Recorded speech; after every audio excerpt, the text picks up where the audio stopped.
ನನ್ನ ಮೊಬೈಲ್ ಏತಕ್ಕೆ ಬೇಕು?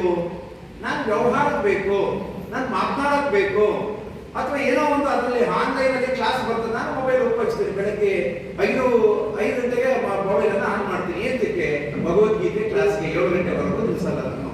ಏತಕ್ಕೆ ನಿಲ್ಲಿಸ್ತೀನಿ? ಭಗವದ್ಗೀತೆ ಕ್ಲಾಸ್ಗೆ ನಾನು ಬಳಸ್ಕೊಂತ ಇದ್ದೀನಿ.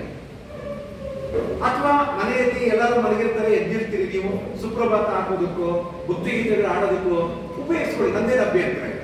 ಆದರೆ ಬೆಳಗ್ಗೆನೆ ಎದ್ದು ನಾವು ಒಂದ್ಸರಿ ವಾಟ್ಸಪ್ ನೋಡಿದ್ರೆ, ನಾವು ಇನ್ನೊಂದು ಏನೋ ಮಾಡಕ್ ಹೋದ್ರೆ ನಮ್ಮ ಗಂಟೆಗಟ್ಟಲೆ ನಮ್ಮ ಅತ್ಯುಪಯುಕ್ತವಾದಂತ ಸಮಯವನ್ನ ಕಳ್ಕೊಂತೀವಿ. ಹಾಗಾಗಿ ನಾನು ಇವತ್ತಿನ ಎಲ್ಲ ಕಾರಣಗಳಿಗೂ ಕೂಡ ಮೊಬೈಲೇ ಕಾರಣ. ಹಾಗಾಗಿ ಮೊದಲನೇದಾಗಿ ನಾವು ಮನೆಯಲ್ಲಿ ಶಿಸ್ತನ್ನ ಕಲಿಬೇಕಾಗುತ್ತೆ.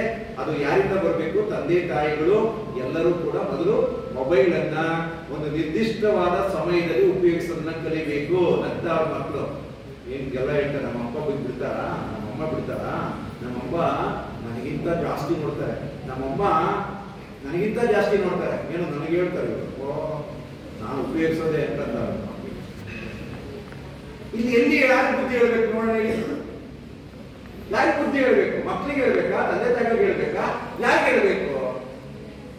ನಾನು ನಿಮ್ಮಷ್ಟು ದೊಡ್ಡವನಲ್ಲ ನಿಮ್ಗೆ ಬುದ್ಧಿ ಹೇಳೋದಕ್ಕೆ, ತಂದೆ ತಾಯಿಗಳಿಗೆ ಬುದ್ಧಿ ಹೇಳೋದಕ್ಕೆ ನಿಮ್ಮಷ್ಟು ದೊಡ್ಡವನಲ್ಲ. ನಾನು ಹೇಳ್ತಾ ಇರೋದು ನಿಮ್ಮ ಮಕ್ಕಳಿಗೆ. ನಿಮ್ಮ ಮಕ್ಕಳಿಗೆ ಬುದ್ಧಿ ಹೇಳ್ಬೇಕಾದ್ರೆ ಫಸ್ಟ್ ನೀವೇನ್ ಮಾಡ್ಬೇಕು? ಫಸ್ಟ್ ನೀವು ಇರ್ಬೇಕು. ನಮ್ಮ ಸ್ವಾಮಿ ವಿವೇಕಾನಂದರವರ ಗುರುಗಳು ಶ್ರೀ ರಾಮಕೃಷ್ಣ ಪರಮಹಂಸರು. ಅವರು ಯಾರೋ ತಂದೆ ತಾಯಿಗಳು ಇಬ್ರು ಕಂಪ್ಲೇಂಟ್ ಮಾಡ್ಕೊಂಡು ಮಗುನ್ ಕರ್ಕೊಂಡು ಹೋದಂತೆ ರಾಮಕೃಷ್ಣ ಪರಮಹಂಸರ ಹತ್ರ. ಏನಂತಂದ್ರೆ, ನೋಡಿ ಸ್ವಾಮಿ ಗುರುಗಳೇ, ಇವನು ತುಂಬಾ ಬೆಲ್ಲ ತಿಂತಾನೆ. ರಾಮಕೃಷ್ಣ ಪರಮಹಂಸರು, ಈ ಉದಾಹರಣೆ ಬೆಲ್ಲ ಅಂದ್ರೆ ಎಲ್ಲರೂ ಇಷ್ಟ, ಸಿಹಿ ಪದಾರ್ಥ, ಅದು ನಮ್ಗೆ ತಲತಲಾಂತರದಿಂದ ಬಂದಿರುವಂತ ಬೆಲ್ಲ ತಿಂದೇ ತಿಂತೀವಿ. ಅವರು ರಾಮಕೃಷ್ಣ ಪರಮಹಂಸರು ಕೂಡ ಬೆಲ್ಲ ತಿಂತಿದ್ರು. ಅದು ಸಿಂಪಲ್ ಆಗಿತ್ತು. ಅವ್ರು ಏನ್ ಹೇಳಿದಂತೆ ಗೊತ್ತಾ? ಹೌದಾ, ಬನ್ನಿ ಬನ್ನಿ ಬನ್ನಿ, ಒಂದು ಕೆಲಸ ಮಾಡಿ, ನೀವು ನಾಳೆ ಕರ್ಕೊಂಬನ್ನಿ ಈ ಮಗುನ, ನಾನು ಬುದ್ಧಿ ಹೇಳ್ತೀನಿ ಅಂತ. ಇವ್ರು ಫಸ್ಟ್ ಅವತ್ತು ಬೆಲ್ಲ ತಿನ್ನೋದು ನಿಲ್ಸಿರುತ್ತೆ, ಆಮೇಲೆ ಆ ಮಗುಗೆ ಬುದ್ಧಿ ಹೇಳ್ತಾರೆ, ನೀನು ನೋಡಪ್ಪ ಬೆಲ್ಲ ತಿನ್ಬೇಡ. ಹಂಗಾಗಿ ಫಸ್ಟು ತಂದೆ ತಾಯಿಗಳು ಒಂದು ನಿರ್ದಿಷ್ಟವಾದ ಸಮಯದಲ್ಲಿ ಈ ಮುಖೇನ ನಿಮ್ಮ ಮನೆಯನ್ನ ನೀವು ಕಾಪಾಡ್ಕೊಳ್ಳಿ.